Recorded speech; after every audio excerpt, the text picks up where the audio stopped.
Hi guys, Claudia Boleyn here, and today I wanted to do a response video. It's not really a response, it's more of a continuing a conversation, because the makers of this video or this podcast wanted for people to continue this conversation. So what I'm going to be, I say responding to, I'm not really responding to, it's just that I watched it, I thought it was fantastic, and I guess I wanted to use my platform in a better way. I'm a socialist, as you probably know. I want to get more into making content about UK political issues and what's kind of going on here. I'm not a politics student or anyone that's like politically minded, so I'm someone that has an interest in politics, that really cares about these things, but I don't really necessarily have the terminology. I'm doing my masters at the moment, but that's creative writing.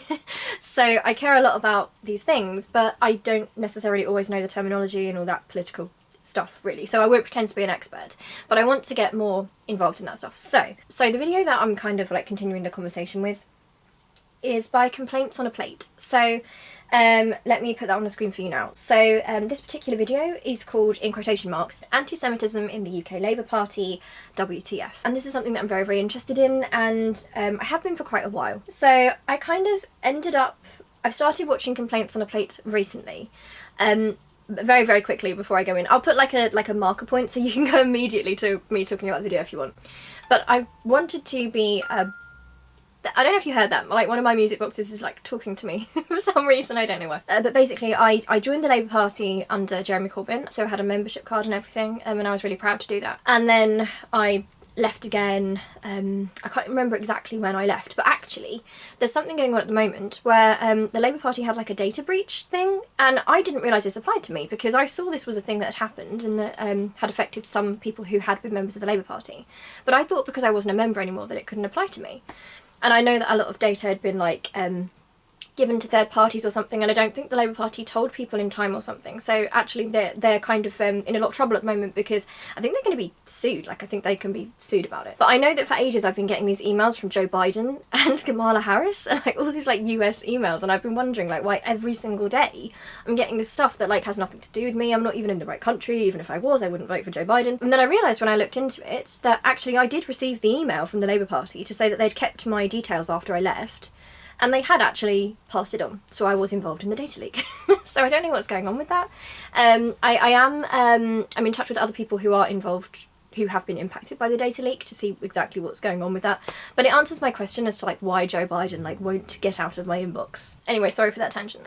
So I wanted to be a better socialist. I believe in socialism, but I'm not a politics student. I want to be a better socialist, learn more about how I can help. I'm disabled, so I can't do a lot of like community activism kind of thing. Like I'm kind of I'm very limited to what I can do, but then I was trying to think to myself, well, what actually can I do to help? I have this YouTube channel which is it got big quite a long time ago. I used to make a lot of feminist videos and fandom videos and things like that, and now it's just this like mishmash of whatever I feel like at the time. So I thought I could use this maybe, and I started to get more educated, I think maybe from just absorbing stuff from other people, because I try to follow as many socialists as I can. Not just socialists, like I do like to read what people from across the political spectrum say, but my feeling is socialist, so, you know, I try to follow socialists that I admire and learn from them. So someone I found by accident, this is how I found Heather. So Heather Mendick is one of the people, I'm really explaining this badly, I'm so sorry, I have ADHD, I'm like the worst person for tangents. But this podcast, this video that I'm talking about, so Heather is on it as like a guest, and she's talking with the guy who runs Complaints on a Plate. And I'm so sorry, I don't know what your name is if you're watching this, my friend, but I absolutely love your content. I just think your stuff is absolutely fantastic. But I actually found Heather on Twitter. I'd known that there were obviously I knew about the anti-Semitism accusations and all that kind of thing, and I didn't really know what to think about it. I didn't want to like dismiss it because obviously I'm minority myself. I don't know if you know that I'm minority, but I have my disability is I have bad mental health issues. It's really impacted my life. I'm mixed race, so I'm half Indian, half English. I'm also bisexual, so I fall into like a load of categories, I guess. But and I think instinctively, like you as a minority, you hear about something happening to another minority and you kind of think like, yeah, that's really bad. I'm gonna like look into that. So my feeling at first, because I didn't really have the knowledge, was yeah, I mean it wouldn't be right to deny it, because I think that, you know, it just wouldn't feel right as a minority. And then I started finding out, I can't remember how, but I think it was through Twitter, I started finding out that a load of Jewish people in the Labour Party were being disproportionately targeted. And I know when I first heard about that, at first I wasn't sure. I was thinking, is that a real thing or not? And I'm sorry, I don't mean that to be dismissive. I just mean because I'm not politically educated.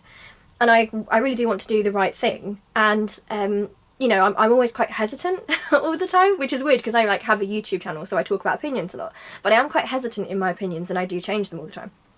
And I kind of looked more into that, and then I started to see the kind of scale of this, and that it was disproportionately impacting Jewish people, and that was something I recognised. I'm not Jewish. We do have Jewish family, so my grandfather's half Jewish. It's quite complicated. We do have some family living in Israel. Like we're like our family's like this like mash of different like cultures and stuff. And like our family are mostly Sikh.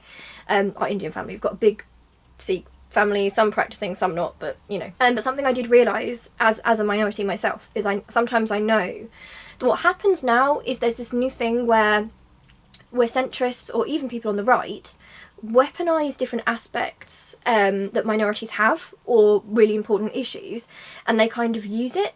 And it's very difficult to talk about that because you have people on the right saying the same thing. So when people on the right talk about it, to be honest, it's like cancel culture. Sorry, this is like a total tangent, but when people on the right talk about minorities or other people weaponising an identity, I think they usually mean in the sense that, like, sometimes you get that kind of thing when it's like, oh, I'm allowed to be racist. You know, you said I'm racist just because you're such and such, and I'm allowed to get away with it because of that. You know, they kind of think that, you know, they say the race card, don't they? They have that idea that, I mean, I've been plagued with that for ages, ever since I did YouTube.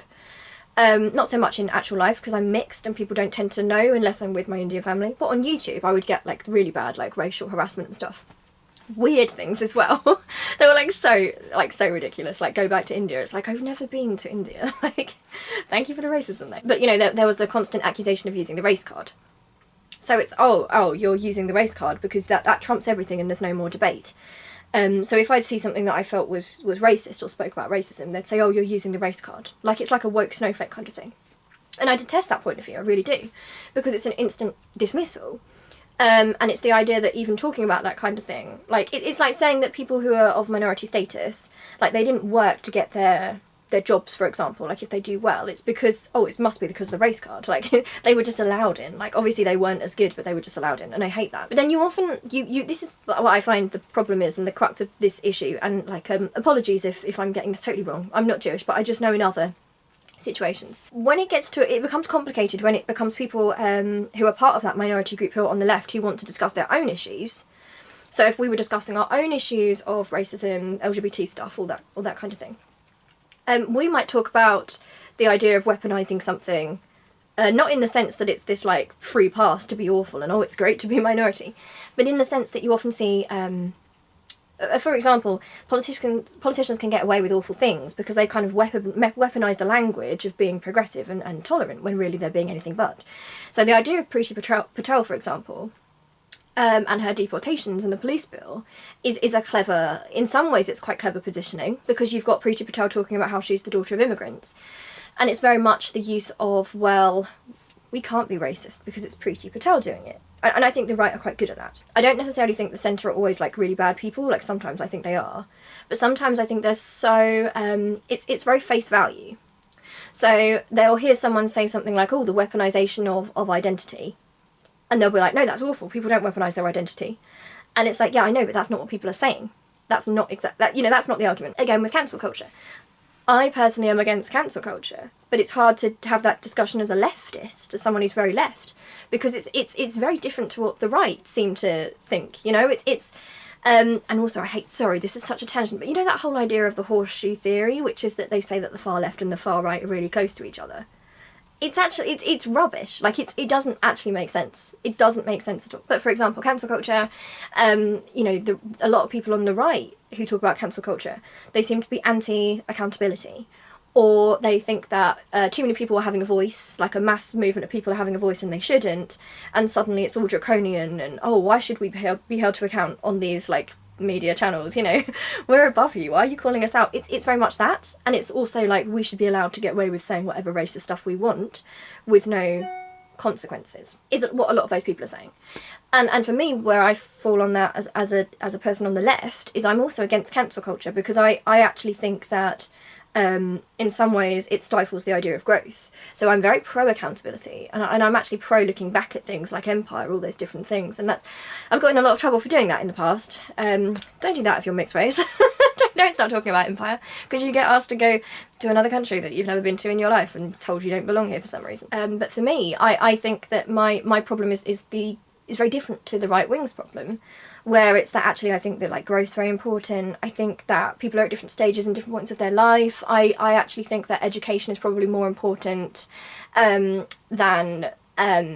just punishment, if that makes sense. You know, I tend to think that people reforming, growing, acknowledging is probably more beneficial than punishment usually. That's just my general feeling. So that's another one of those weird issues where, you know, if I started talking about that kind of thing, you'd get a lot of people who would assume, because of the right wingers, oh, so you're defending like racism, and it's like, no, I'm really not. And so this was something that I knew was a thing that actually happened, and that is so hard to vocalise, so hard. And I think you especially see this as well in the LGBT community at the moment, where you have a bit of a problem where you've got a lot of trans people being quite mistreated, and you've almost got a sense that, well, it is sort of, you know, the identity politics thing that the right push is very different. It's very different to like how they put it across. I don't know if I'm saying this right, but you know, you see this in instances, for example, where you might have like a white feminist middle class BBC media personality, and they might in some ways weaponise that status, weaponise the fact of, you know, frailty and that status against somebody who actually doesn't have as much power as them. So they might be like a man of colour or something. That's why I'm an intersectional feminist, by the way, because I think all this stuff's really complicated and it's way too much to get into in this video. But basically I found out about Heather, and she made this video because she was being investigated for anti-Semitism. So I watched this full video, it's fantastic. The link's in the description box to Heather's video and to this podcast interview thing as well. And I saw it, and I was shocked, but also like not surprised. I mean, I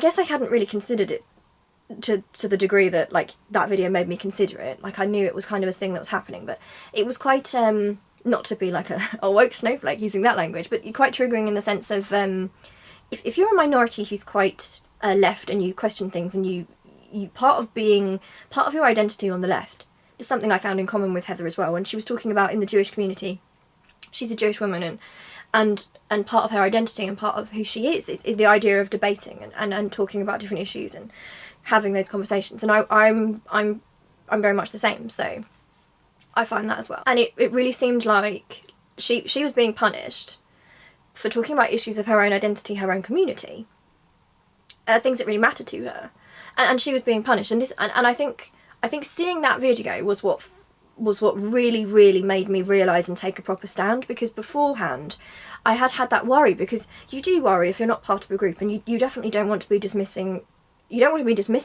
people that are struggling, you know, you don't want to be dismissing that at all. And I saw this and I thought, okay, yeah, I mean, this is very, very wrong. I'm seeing this being weaponised against members of the very group it's supposedly made to protect. And that was when I suddenly thought, wait, okay. And I got a bit bolder, I think, because I kind of felt like, well, I do understand that, because it's happened to me in other communities. I've seen that happen to the left of various groups, and it is a real thing that does happen, you know. Marginalised identity does get weaponised by bad faith actors all the time. And if you say that, people think you mean that, oh, you know, it's fine to be racist or say that kind of thing. But no, I think throughout history, I mean, I'm very interested in history. I do think you often have people who capitalise from these important movements and spin it, unfortunately. I wish we didn't live in that world, but unfortunately we do. A good example of this, I would say, is in America. So you've got Biden, who's got in, who presented himself as quite progressive. And recently there was this thing I found out about, which was absolutely horrific. Something about America claiming compensation from the people of Afghanistan to Rabat for terrorism or 9/11 or something. I apologise if I'm getting that wrong. America had decided they were going to take a certain amount in compensation, as punishment almost, to the ordinary people of Afghanistan. And I remember seeing that and I thought, you know, that's a great example of someone who is claiming to be progressive and using that. The emails I keep getting sent by Joe Biden against my will, I don't know how to stop them. You know, claiming to be progressive, and, you know, they're very much like, oh, this is how awful Trump was. And I read that the other day and I thought, that's just as bad as something Trump would do. And in some ways, it felt more sinister to me because it's harder to, when Trump does something awful, I'm not saying it's anywhere, it's okay at all, it's not alright. But it's easier to say, well, that's evil, that thing Trump's doing is evil. When someone brands themselves as progressive and then does something like that, it's so much harder. It's so much harder because they're using this clever shield of spin of, but I'm progressive, and it turns into, you're seeing this in the left in the UK as well. Like, for example, people who are very against Keir Starmer now, like for me, I'm very, very anti Keir Starmer. I will not vote for him. That was a process for me. I think I made a video about that a while ago. And it's, oh, so if you're not picking him, then you support the Tories, do you? And it just turns into this emotional blackmail situation, which makes it very hard. And I think it exists deliberately to prevent people on the left from making those criticisms, because these people exist. You know, they get power because they pretend to be progressive. You know, that's their selling point. They don't really want anyone further left of themselves to question them in any way, because then they have to accept, okay, maybe I can't use that anymore as my selling point, usually. Anyway, I'm sorry to digress. But yeah, that's one of those very modern frustrations which I'm finding very difficult to navigate. It is because the brands are getting clever about it. Like, for example, think about Pride. Think about all the brands that have actually contributed to harm done to the LGBT community, and then suddenly are selling like Pride-related products, and like they jump on it. And politicians do this all the time. And I'm here to tell you, like, categorically, it's you know, this does happen. It's not something that doesn't happen. Unfortunately, this is weaponised all the time. It's often weaponised against the left, so the right do it, and the centre jump on as well, either because they don't know better, they might not be ill harm, but sometimes it preserves them as feeling like they're good. They don't want to feel like they're in the middle, they want to feel like they're good and against the bad stuff.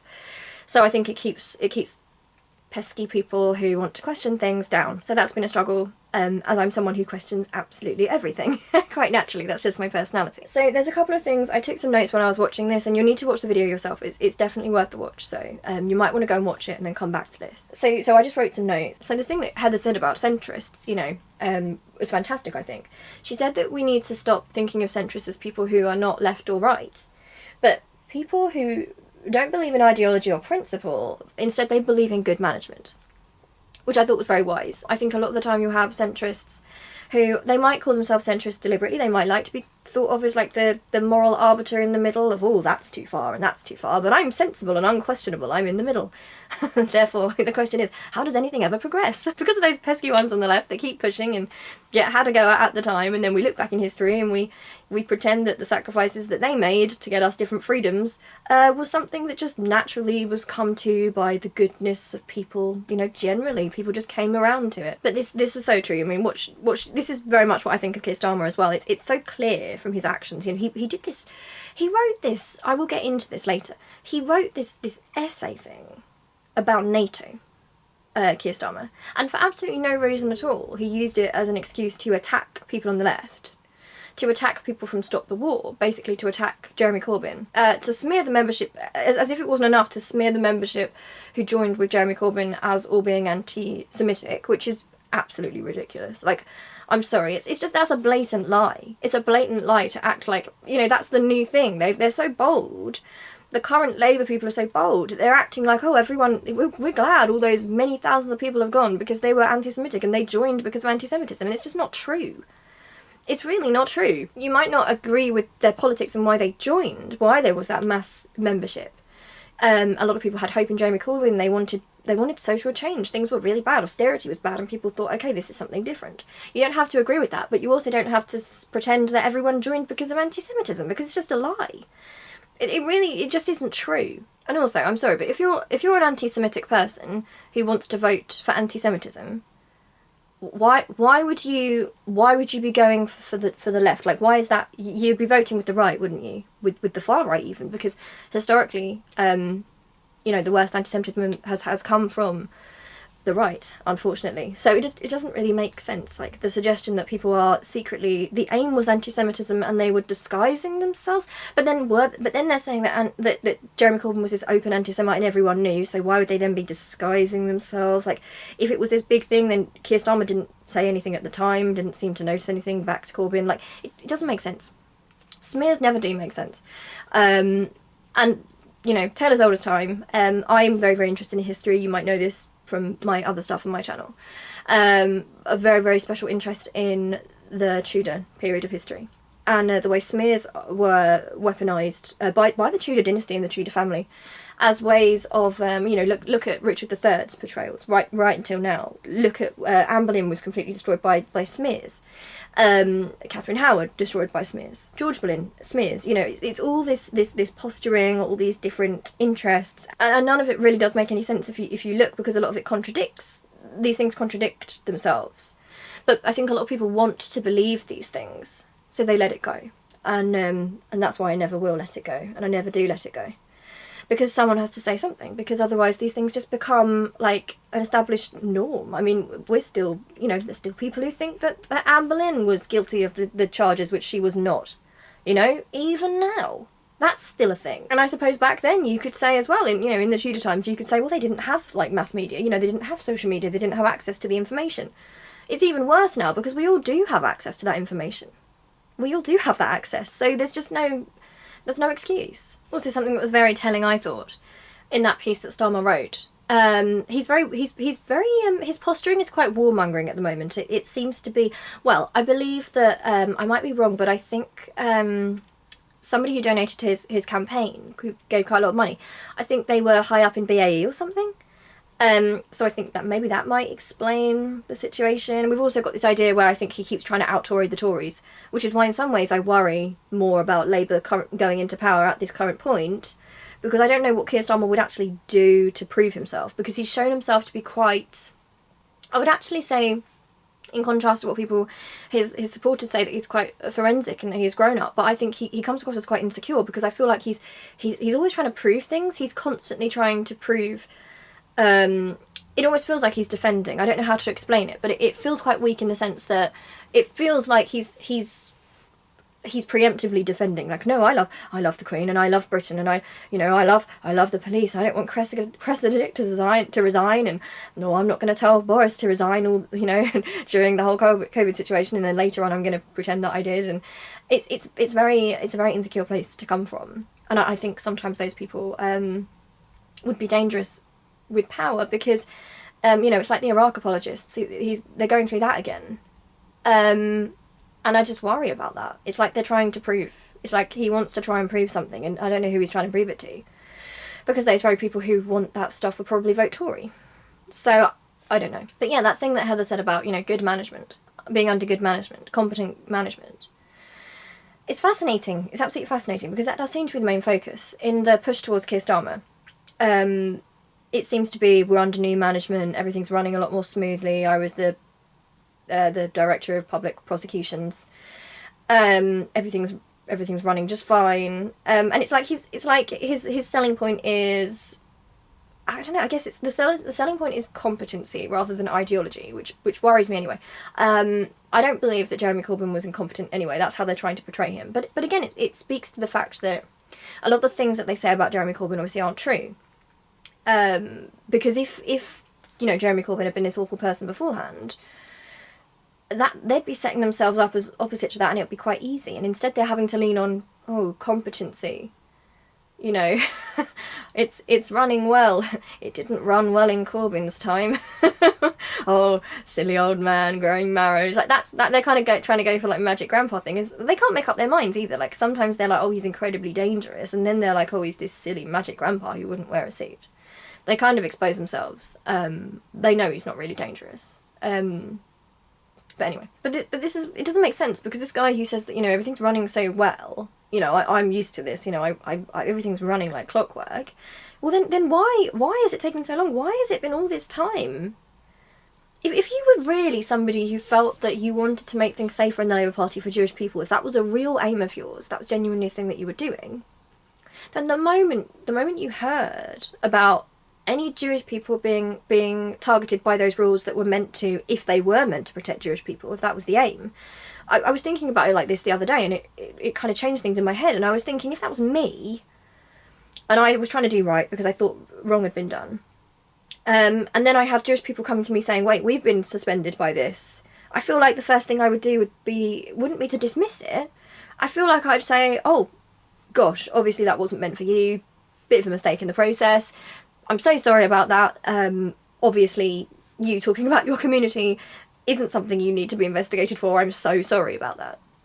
But it's been so long, and Heather's brought this up with various people, and they know this is a thing that's happening, and they're just ignoring it, which is how you know that it's not just, I feel like before I might have wanted to feel like, I was probably very naive, but I wanted to feel like, well, maybe they meant well, and it was a mistake. They meant well and it was going wrong, but it just, that fantasy just has died now, hasn't it?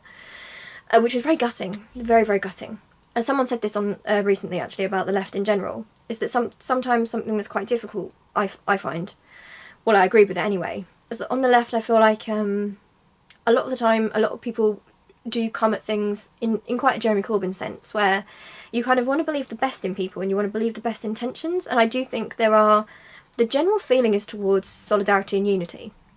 So this idea that the left are like this dangerous group of radicals, it's kind of ridiculous, because I feel personally that the left comes from a place of solidarity and usually, if possible, would lean towards peace and unity, and they only end up having to take these strides because in the interests of people, because the system is failing people. Obviously that's not the way the centre portray it, as if we're just these dangerous loony cranks. Yeah, it doesn't really make sense. And again, that was quite hilarious. I say hilarious, terrifying. Young Labour made a tweet recently about the whole NATO thing with Keir Starmer. And they said something like it was quite mild criticism, but they were saying that Young Labour doesn't stand behind this. Like, we don't believe that at all. And they were being, it was almost like open season, like it's now acceptable for moderate, sensible people in the Labour Party to say, well, get out then. Either some people were saying, oh, you're dangerous, revolutionary radicals, you're terrifying. And in the same breath were saying, oh, you're babies, you don't understand anything. And it's like, do you want the youth to get involved in politics, or do you not? That's something I've definitely noticed about Starmer's position, being someone who's quite young. I say quite young, I'm like 27. I know I look much younger than 27. But, I'm a bit late getting into politics, really. But I still was a young person that was enthused and invigorated by Corbyn. And I just feel like, this sounds like a weird thing to say, I feel like Starmer just doesn't want us. I feel like he just doesn't want us. He openly scorns us. It's like, oh, come back when you're grown up, silly kids. That's kind of what it feels like. There's been no embracing of the youth membership. It's just felt odd and horrible. And Heather said about when she had gone through this whole suspension process, and again, the video's in the description box, please watch it. She goes through every single charge. She answers it, she puts it into context. It was mind-blowing, really, to see that, and I felt my heart kind of sink when I watched it, because I kind of felt like, wow, I mean, this is really bad. And she's so brave for even putting it out there as well, because I don't think I would have necessarily realised if I hadn't seen the whole process gone through, because I'm quite, naive on this stuff, and I'm not very well educated on these issues. I think that really helped me to really understand it, and I think it could help a lot of people who maybe aren't politically aware but they want to learn about things. I found the way she described it really helpful. But she brought it up to, I don't know if she said Meg Hillier, was it? I'm not sure. So anyway, she brought it up to the Labour, I think it was the Labour councillor or MP around where Heather is. And when she brought it up, Hillier said that she couldn't comment on individual cases, and that was the end of it. And again, I'm sorry, if I was an MP and I really thought I was doing right, and somebody from a minority group came to me and said, look, I'm keep trying to get in touch with people, loads of us are being disproportionately attacked by these things that are supposed to help us, and that was my answer. It's so wrong. wouldn't you really, in that position, wouldn't you say, my gosh, you know, come to see me, like, oh gosh, like, let me see, can you show me this? I will take this right to the top, like, don't worry. But that's not what's happening. And it's very disturbing. It is very disturbing because it's you know, obviously I'm not a Jewish person, but I do know how these kind of things happen in the world and how these things, you know. And it's almost, you know, it's a cheapening. It's a cheapening of a real world evil that Jewish people deal with, you know, and have dealt with for such a long time. And to make it, you know, even the fact that it's now being associated with smears, which I believe they are using it as a smear. But even the fact that that's even a conversation that's had to be had, belittles, it takes something from, it gives to the right. It's the centre giving to the right, isn't it? And it just bothers me a lot. I'm always very wary of centrists doing that when it comes to minority groups, because they do it so well. They do it so well that good, well-meaning people who consider themselves kind of central and want to do the right thing, they get swept up in the language and they don't look closely enough, and they think they get taken in by it, and it's so dangerous. It's so dangerous. And something else Heather said is she said that, you know, she was talking about how, I can't remember who said this. It might be Rachel Reeves, but I might be wrong. Apologies if that's wrong. If it is up on the screen, I'll find out. I know somebody said that it was a good job that loads of people left Labour because, you know, they were anti-Semitic. They must have joined for anti-Semitism. And Heather said something about it's not even about Corbyn. Obviously, they make it very much about Corbyn. They are obsessed with Jeremy Corbyn. They're still very afraid of him, almost. In a way that's kind of, it would be funny if it wasn't so awful. He hasn't been there for such a long time. They're now trying to replace him in Islington North. It's just, you know, they're acting absolutely terrified and insecure by somebody who really isn't, you know, Jeremy Corbyn could have fought much harder back against them. I don't necessarily think that's in his character. I know he gets some stick for that, but I think, you know, maybe that's not his character. But they're acting like he's this, you know, dangerous, terrible threat kind of thing, and there's just nothing coming from Corbyn's side. Corbyn's just getting on with what he does. Trying to help people, still talking about various issues, you know, he's just trying to get on with things as best he can, and they're acting so terrified. And Heather said, you know, it's not just about Corbyn, because a lot of people say, you know, people are so hung up on Corbyn and they want Corbyn back. And actually some left-wingers that I really admire, I think they are right about this, in the sense that it's not about Corbyn, but it also is. Like, it's not about Corbyn in the sense that this is not just about Corbyn. You know, the left is centred on solidarity, isn't it? In the sense that if it happens to one of us, you know, we need to act as if, sorry if this is a bit like, you know, I'm religious, and I do believe in, you know, the idea that, you know, you love your neighbour the way you love yourself, and you think yourself into somebody else's shoes, and you think if you see something happening to someone, you think, how would I feel if that was me? And if I don't do something for that person to help them now, then what happens when it does happen to me? Which happens all the time in life, and it's very, very depressing and awful, because awful things happen that way. And what Heather was saying was that it's about Corbyn, but it's not, because it is about Corbyn in the sense that what they're doing to Corbyn is like a message. It's a threat. It's a weapon against the wider left. If they can smear Corbyn as dangerous and radical and anti-Semitic and an evil, dangerous presence, then everybody who joined in the mass membership, especially young people, are able to be dismissed. Which is so funny, because, you know, Keir Starmer made his way up through Corbyn, didn't he? But of course, you know, they won't focus on that. And Heather talks about how it's a way to crush the mass membership, you know, to kind of how to explain this away, because it doesn't look good, does it? It doesn't look good for Keir Starmer to think, well, actually, like, a load of people actually joined Labour. Like, there was this wave of something, this wave of hope. And I think he's quite insecure. So rather than actually reaching out like he said he would, being the unity candidate, and thinking, right, what can I do to embrace those people? And if he thought they were, like, you know, persuade them to your way of thinking, make a solidarity movement, you know, like, bring everyone together. It's not what he's done, obviously. I think it's backfired on him, because, you know, he's got all these people that just feel totally betrayed and basically embarrassed and humiliated, and, you know, it feels like you're being treated with contempt. That's how I feel, anyway.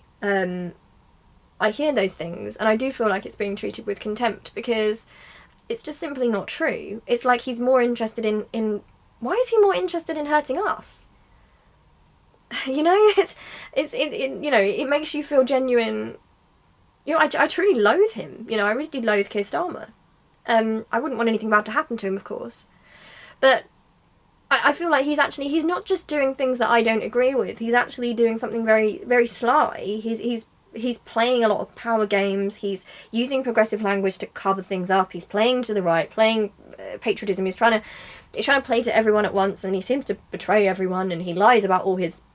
He's lied constantly, and it's got to a point where the people who support him have disappointed me so much, because when they now see this, rather than just saying, oh, actually, yeah, that is bad, they act like it's a great, noble thing to do, like, oh, that's a clever vote winner. Sorry if the light changed, guys, I had to go downstairs for a while, so it's a little bit later. But, yeah, it feels like they're playing it like it's a great bit of Game of Thrones, you know, like, oh, how clever, he lied and he keeps breaking his pledges. Like, how clever. And it's like, it's not clever. Like, I don't know why it's grown up or moderate to think it's good politics or good behaviour for a politician to lie about their pledges and what they intend to do, and then turn on the people that vote for them after they've served their purpose. I mean, is that even clever? Like, to me, I don't think that is clever. I think there's so many... I think that when Keir Starmer took over from Corbyn, there was the possibility, and this is what I don't get, there was a possibility that he could have continued to be... He could have been smart about it, you know. He could have really played on the unity thing. He could have used what happened under Corbyn, all that membership. But something, I don't know, I guess his spite, his centrism, definitely the element of him being a director of public prosecution. So recently there was something where there was a video of Keir Starmer going through the streets, and he was being like heckled, and there were people around him. And I don't know if they were far right, but I feel like they were. I don't know. I think I heard that they were. And you know, when I saw the video, I saw that, you know, I think Keir Starmer actually did look quite... I think he looked quite scared, actually. It was a bit... I didn't really like watching it. It was... I don't really know how to feel, because I didn't... You know, I really, really loathe Keir Starmer. And I do think that actually some of the things that were being said were fine. Like, I think, you know, saying traitor, like, in what context, you know? I think in some ways you could argue that he has been a traitor. But to who, and what were the intentions of these people, and...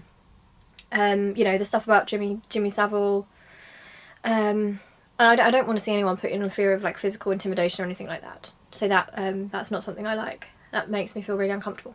But then that being said, you know, the way the media kind of rallied around him, it was like the way that I think that MPs, you know, the online harm bill and all that kind of thing, and the idea that, you know, they can criminalise pylons and that kind of thing, and it feels like it's intended to kill thought and people asking questions and criticisms, you know, and it's quite smartly done, because there, you know, there were some people yelling. Someone said something like, I think they said something awful. I think they said something like, "You're going to burn," and you know, it's chilling, you know, especially when you think, you know, we don't want MPs to be in fear of harm. It's very important that they're not. But then the way that's kind of been, oh, so, you know, also, you know, traitors just as bad, and it's like, well, no, I don't think it is. I don't think it is at all. It's all just kind of been used as one, and like I said, they're saying that Keir Starmer's now getting death threats, and that Boris Johnson has to apologise. And it just seems it's so hypocritical, really, because, you know, we look at the press that Jeremy Corbyn had. You know, we had that I don't know which tabloid it was in, but there was a picture of Jeremy Corbyn like he was a vampire or something, and saying, you know, we have to kill Jezza. You know, you've got Jess Phillips talking about stabbing him in the front, and to be fair, in terms of context, it was, you know, they asked her about stabbing in the back, and she answered, you know, in the same way. Say, you know, to say, you know, no, I'd stab him in the front. But we still, it very much feels like to these people it's fine if it's used against their enemies. Like, they're not against it morally, like as a rule for everyone. Like, it's fine if it's weaponised against their enemies. They just don't want it to hit them.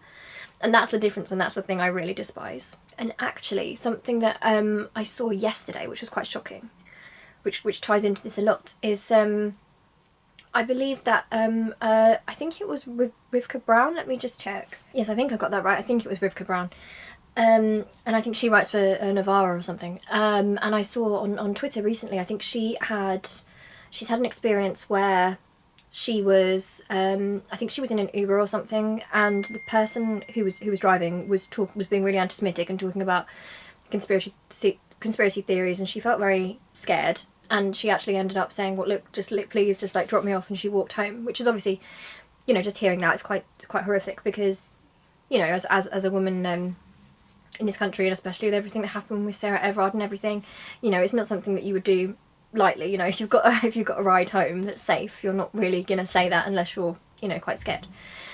And then I saw Tracy Ann Overman, who talks a lot about, I really don't like her. I think she is quite vicious. I think she, I find her to be quite a bully, actually, and the way she uses her presence online, which is weird because she's older. Sometimes you see younger people and you kind of think, you know, well, you know, you kind of grow out of it, kind of thing. And then she's quite a lot older. And on the day that this young woman was in that situation, I think her mum tweeted about it. And you had like Tracy Ann Overman, who's always talking about how she's very anti-Semitism. That's how she's kind of positioning herself. And then she's liking tweets about how like, gloating about the fact that this has happened to Rivka, because obviously she's someone that Tracy Ann Overman doesn't like, and it's so exposing, because it's, are you against something morally, you know, are you against anti-Semitism because you believe it's an evil, or are you against it being used against you and people you like, but you're happy for it to be weaponised and used to attack others? Because we're seeing somebody gloating and being pleased that this younger woman was put in that fear, and even you know, replying to her mum and tagging in the police, and like it's just, you know, if that was me, I think it'd be quite upsetting as it was, and to do that, it's just so vicious. It's so unkind, and I rarely do see people that unkind online. It just felt absolutely, I was quite shocked. It's like, how could you do that, you know? It's just quite shocking. I mean, for example, like I'm bisexual, and if I or let's just use the example, you know, obviously I'm a woman as well, and if I heard that, you know, for example, that Tracy Ann Overman, who I extremely dislike, had faced, you know, violent sexism or misogyny, my first thought wouldn't be, oh good, she's a woman I don't like. It would be a feeling of, how awful, you know, are you okay? It would be a feeling of compassion. It would be thinking that shouldn't be happening to anyone. If I like, it doesn't matter if I like you or not, like that should not be happening. That's what you have to ask yourself. You know, are these people opposed to things as an ideology or a principle, or is it just they don't want it used? They want to protect themselves, but they want other people to still suffer from it. Like, I don't know. Heather talks about, obviously Heather's Jewish herself, and she receives a lot of stick and being told that she's not really Jewish, or that she's a betrayer in some ways, or that she's self-hating because she's the wrong sort of Jewish person, you know, presumably. And you see the same sort of attitudes around, you know, I thought of Heather when I saw that on Twitter, because I thought, you know, that's the sort of thing that you can expect if it was a Jewish person that was, you know, a left-wing Jewish person, then unfortunately you probably would see the same sort of gloating. And I think this, sorry to like go off on a tangent here, but I think very much with the anti-trans people as well, I think it's very disappointing, because, you know, if you're part of the LGBT community, you should be horrified by acts of like homophobia and biphobia and transphobia and those things. You know, we should be together against that, whether or not we like somebody. And you often see, unfortunately, you see a lot of people in the community who are cis, bisexual or lesbian, who are now taking part and rejoicing in bad things happening to trans people. And it's like, oh, okay, so I get it now. So you would, when you were like, you know, when you were protesting and you were saying all that stuff and wanted to protect people, you didn't mean that you wanted to protect people, you meant that you wanted to protect yourself. And now that your identity is more safe, not that it's completely safe, but now that's more safe, you're happy to let someone else suffer that and go under the bus for you, because it was never about the morality or the ideology or the people as a whole. It was never about people you didn't know, it was about you, and it was about yours. Again, that's how progressive language gets used, because there are always going to be people who think that way. Some of those people are going to be in marginalised groups, some of those people aren't. More difficult if those people are in marginalised groups, in a society which makes it very difficult to question without immediately being placed as some sort of evil being, you know. But it did remind me of the attitude that some people have towards Heather and other left-wing Jewish people who I follow. It's almost a sense of like joy that anti-Semitism would happen to them, like, oh well, you brought it on yourself, like it's your fault, good, I'm glad. And it's like, that's, oh, it makes me feel awful. It's really not for me. And there was an analogy that Heather made when she's in the podcast, and it was like a football analogy, and she was talking about momentum and the role of left-wing voices like Navarra, Owen Jones in not calling out the smears early enough for what they were. And I think she cited an example that someone else had used, I think, about how Momentum was saying, oh, you know, just because your manager goes, you know, you don't leave the team, for example. I don't know if that's right. I think that's what I took from it. And she said, well, no, because if you're playing for a team and your manager is falsely got rid of, or your leader is falsely smeared, and you're all impacted by the same thing, why would you continue on the pitch? Would you not say, wait a minute, we're not going to resume until this is sorted out? You know, what's going on here? You can't do that to somebody. And I think she was talking about this in the context of people saying, oh, you know, leave Corbyn behind, he's irrelevant now, it doesn't matter.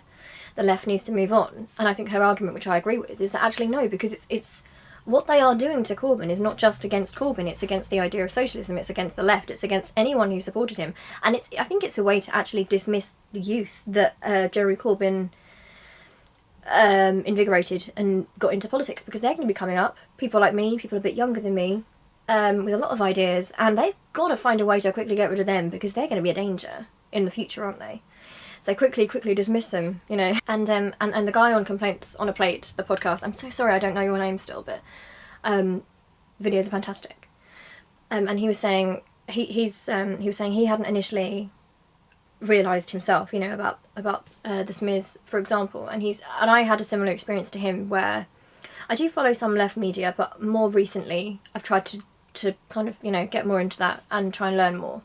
So I'm aware of Navarra, I'm aware of Owen Jones. I've actually met Owen Jones. So a while ago, I think it was just before COVID, because I'm a YouTuber and I talk about being bisexual, I went to he has like his house in London, and we did an interview for The Guardian, like about like bisexuality and things, which was a really interesting experience. And as a man, like I think he was very, all I can say, you know, he was very nice to me, very nice to my brother who came with me, because of my disability I don't travel on my own, so he was very good with that, being accessible and saying Dan could come, and he was very pleasant. And I must say, I do hate the way that people attack him on a homophobic level, which I just despise. I think there are genuine criticisms of Owen Jones about his handling of various things, which the podcast gets into, which I do agree with.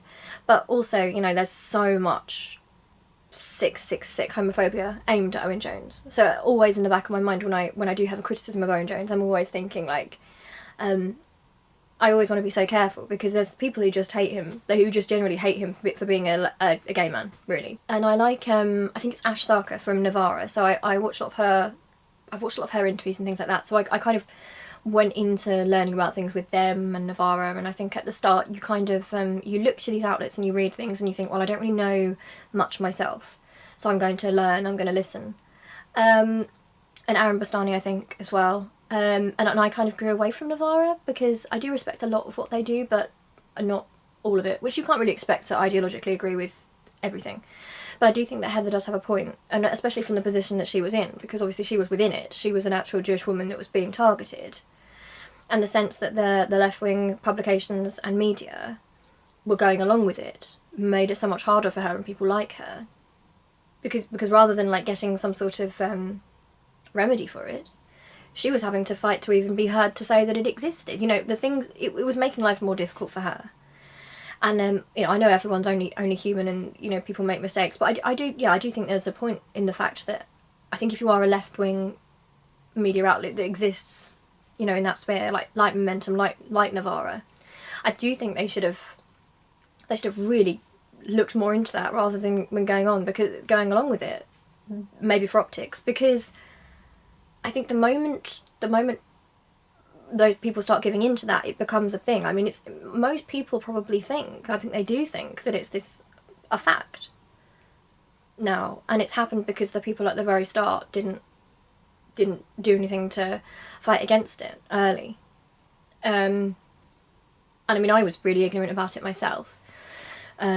So hopefully, now I'm more educated and making videos about it now, I hope this will do some good. But they definitely did sort of fold and crumble, and I remember at the time, initially I kind of felt, when I first heard about it, I was like, oh, okay, so, well, maybe there was anti-Semitism in the party, and it just wasn't dealt with very well, and more should have been done, kind of thing. And that was kind of what I got from Owen Jones and from Navarre and stuff, and I kind of thought, well, okay, that must be it. And it wasn't until a while after that, you know, you look at the stuff yourself and you really learn about it, and you think, wait a second, like, am I going nuts here? Because this isn't a thing.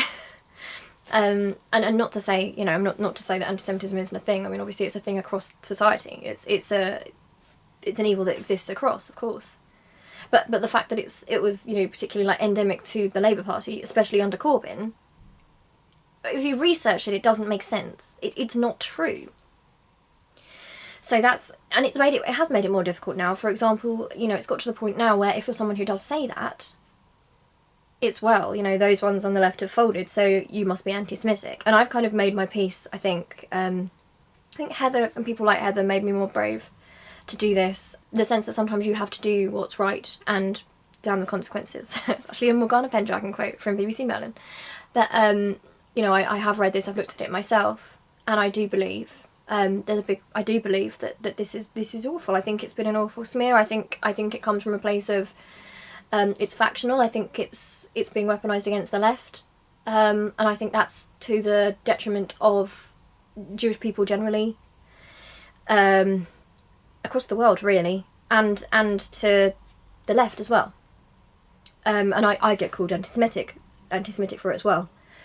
But I just kind of thought, well, sometimes you've just got to say what you believe to be true and know that you're coming from a good place. And I suppose in some ways it's better that someone like me should do that and show support, because it's so much more difficult for Jewish people doing that, you know, Jewish people having to do that. Heather's being called, you know, self-hating and all that kind of thing, and the additional trauma that must come with that. Really, I hope part of why I made this video is because I hope a lot more of us can step up, especially those of us that aren't particularly educated on it but want to learn, and just want to show our support. Sometimes you feel as well like you're worried about misstepping, and I have a lot of feelings about things, and I always worry about, I don't want to misstep, I don't want to get it wrong. And something Heather says is that actually, you know, the best way forward is to encourage people and to guide them and help them with things and help them express things better, which I agree with, and I wish I'd had actually. And I can see why that wasn't something that was fostered before, because if that was the case, I think at the time a lot more people would have been able to say more comfortably what I felt, which was, I'm really sorry, I don't really get this very much. I don't deny that anti-Semitism exists at all. I'm very much against it. I promise you, if I ever see it, I'll call it out. But also I must say that I feel like this is being, am I wrong in thinking that this is being used by people with a specific agenda? And I'm not saying, when I say that as well, people, you know, on Twitter, for example, if someone says that, sometimes people will say, oh, Jewish people. And no, I don't mean Jewish people. I mean the Labour Centre. That's who I mean. I mean, I think I'm quite explicit about that. I think I've said that before. And it's not just anti-Semitism either. I mean, I think they weaponise a lot. I think there's a lot of things that Liberals in the centre weaponise and have done over the years and make the most of, shall we say, which is really wrong. And I think, you know, the idea in the podcast that was discussed was that the idea is to make the public think that, very much like what they did to Bernie supporters in America, that this is like a bunch of angry, terrible people that you don't want to associate with. And the feeling of almost not being able to respond to that, in a sense, is quite difficult, because I know that for me and other people like me, my brother, many of my friends, were very invested in Jeremy Corbyn, what he believed, were new to politics, and, you know, this idea that, well, people join for anti-Semitism, it wasn't something that it was even I mean, to be honest, I'd never even... I knew anti-Semitism was a thing, of course. I know about anti-Semitism in history, and I studied it quite a lot because I'm a writer, and I was focusing on that period of history specifically. And I ended up actually not deciding not to do that novel in the end because I felt like I wasn't best placed for it. I feel like I read so much and I learned so much about it, and then I thought, you know what, I don't think I'm best placed to write that, really. But I learned a lot about it, and obviously there is Jewish heritage in my family as well. But it didn't factor into... It wasn't something that was linked with Jeremy Corbyn. I don't think that's true. I mean, I don't really think it was something that was really... I'd never heard it discussed. You know, when I joined that kind of thing, it wasn't... You know, I just wasn't... Honestly, I didn't see it at all. I saw a lot of hope from people that were new to politics. I'm sure that, especially with people like myself and other young people, there's going to be sometimes clumsy wording. I think when you're learning and when you're young, I think that can happen. But I don't think that's a crime. I think that's something that needs to be helped along. And I often think that now with how I would have probably felt more comfortable in politics, especially as a woman as well, and being mixed race and all that kind of thing. You're more aware that if you mess up, you're going to be in trouble. So in some ways, it kind of pushes you away from politics. And a lot of young people have these feelings and these ideas, but they think, oh, I don't want to get near it because I might mess up, and I don't know how to start, and I don't know how to get in, and I don't know how to like express myself well. So I think you need an environment where you kind of help people express that in the best way. But you know, the idea that the feeling is to make it feel like a very masculine thing, I think that was a big move, to make it feel very violent and aggressive, masculine, dangerous, not something you want to be part of, kind of thing. Which, looking back, is so weird because it was so gentle to the point that I often saw it criticised. You know, kinder, gentler politics. Jeremy Corbyn being very very, very forgiving in the sense that, you know, things that would have enraged other politicians, you know, smears against himself, I think he very much kind of did the whole turn the other cheek thing, didn't he? And at some points, good thing, some points a bad thing. Morally, I think I really admire him for that. I can see why some people criticise that in terms of politically, but I do really admire, generally, I really do admire that, and I do seek to be more like that myself. But for me, because I was a young woman of colour, bisexual, disabled, I've got different mental illness stuff, so I get quite emotional about politics and things, and it was actually the safest I'd ever felt. I felt quite hopeful, and I felt like, wait, like maybe there's actually a space for me to learn, and that's how I felt. That's how Jeremy Corbyn made me feel. And the movement around Jeremy Corbyn, I felt like, wait a minute, like there's a way to do things in a better way, and there's a way that I can contribute somehow. And that's what I wanted to do, and it made me feel like I could. I felt like my identities weren't so much of a barrier, but for me, just my experience, it was the safest I'd felt. And now I don't feel that way anymore. So yeah, sorry this is so long, but the reason I'm making this is because, first of all, when the podcast itself asks for it to be a conversation and for other people to talk about it, and I've got a platform and I want to use it really well. I also think that what I can contribute to these conversations is not, you know, being politically educated or anything like that, but what I hope I can bring is the perspective of someone who wants to be more politically educated, who does care about these things. I struggle with how to phrase things sometimes, and I have different mental health issues, so sometimes I get very emotional about things, or you know, I think out loud and I process thoughts differently. I have ADHD and all that kind of thing, so and I guess I can be that sort of voice of somebody that wants to learn more, and wants to use my platform well, and I'm not pretending to be someone that has all the answers, or, you know, is telling you what to think or anything. It's how I think. And Heather said it would help, you know, if as many people as possible just don't shut up about it. So I'm not going to shut up about it, and I think Heather deserves much better, and I think that people like her deserve so much better. Not, you know, just in general as human beings, but also the what Heather has done for people and her solidarity, and people like her. I don't know, it's just the most awful thing I can think of, to be smeared, you know, as a Jewish woman who deals with anti-Semitism anyway, and then to be smeared as an anti-Semite and ignored by the party that you've worked with and for, and treated in such a way is probably, I think it's one of the worst ways you could treat a minority group. I've had similar things myself with people in those situations where I'm a feminist, for example, and you know, to be dismissed by things that matter to you, by things that have affected your life, for mental health issues, all those different kind of things, it's absolutely gutting, and it's just not right. And I would just finish this by saying that, like, I would just ask you to think about this. Watch Heather's video for information, obviously, but also think about the fact that if this, in your heart, if this wasn't something that was being used factionally, this specific situation, with people like Heather being dismissed, suspended, treated like criminals, and, you know, I can't imagine what it must do to your mental health anyway. If this was something that was a mistake of the process, then why has it not been fixed, and why has no effort been made to fix it, and why has there been no apology, why has there been no, we're so sorry this has happened, how can we fix this, how can we make it better, why has there been no communication, why has there been no, right, we understand that the Jewish community is not one monolith, obviously, like every single group in the world, you know, people are going to be different in that group, that's part of, you know, no group's going to be exactly the same. If this was a system meant to protect Jewish people, then they would be protecting Jewish people. It wouldn't matter if they agreed with the Jewish people or not, what sort of opinion they had. They should be protected, right? And that's not happening, and there's no move made to rectify it, so it's obviously intentional. It's obviously intentional. And, yeah. So I hope this made sense. I'm sorry if it didn't.